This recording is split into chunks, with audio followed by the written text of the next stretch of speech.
আল্লাহ কোথা থেকে এসেছেন?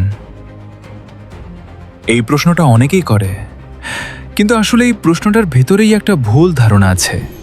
কারণ কোথা থেকে এসেছে এই প্রশ্নটা তখনই প্রযোজ্য যখন কোনো জিনিসের শুরু থাকে, জন্ম থাকে, সৃষ্টি থাকে।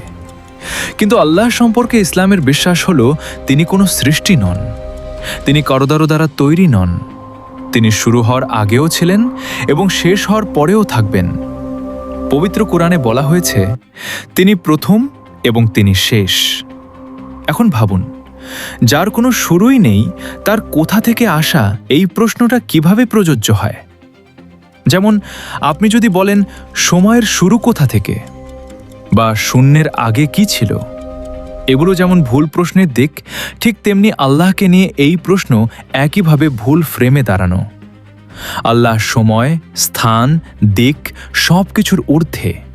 তিনি কোনো সৃষ্টি জগতের অংশ নন, বরং পুরো সৃষ্টি জগৎ তারই সৃষ্টি। তাই সহজ উত্তর হল আল্লাহ কোথাও থেকে আসেননি, কারণ আসা যাওয়া তার জন্য প্রযোজ্য নয়।